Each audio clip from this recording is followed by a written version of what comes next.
సిలువలో యేసు ప్రభు చనిపోయింది చేతకాక కాదు. సిలువ మీద యేసు ప్రభు చనిపోయింది ఏం చేయలేక కాదు. సిలువ మీద యేసు ప్రభు చనిపోయింది దిగి రాక కాదు. ఈ రోజున చాలామంది అదే సవాల్ చేస్తున్నారు, యేసు ప్రభు ఎందుకు సిలువ మీద చనిపోవాలండి? క్రిస్టియానిటీలో ఏంటండి బ్లడ్ ఏంటి, ఈ రక్తం ఏంటి, మరణం ఏంటి, చావేంటి? మేమేదో శుభం అని చెప్పి ఏదో విందామని వెళ్తే ఈ మరణాల గురించి, రక్తాల గురించి, సిలువల గురించి ఎందుకు మాట్లాడతారు అక్కడ? ఎస్, అవి మాట్లాడాలి, అక్కడే నీకు రక్షణ ఉంది. హల్లెలూయా.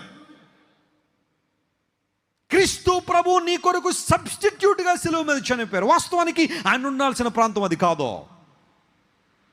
ఆయన సిలువ మీద మరణించాల్సిన ఆ పరిస్థితానికి లేదు. కారణం, ఈ లోకంలో పరిశుద్ధుడు అంటే ఎవరైనా ఉన్నారంటే అది యేసు ప్రభు అని లేఖనాలు సెలవిచ్చాయి.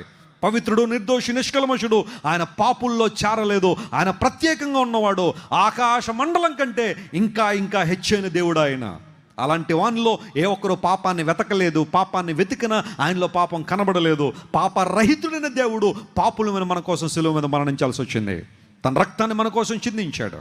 దారదారులుగానే చిందిన రక్తార్పణలో నీకు నాకు సంపూర్ణంగా విమోచన ఇవ్వాలని.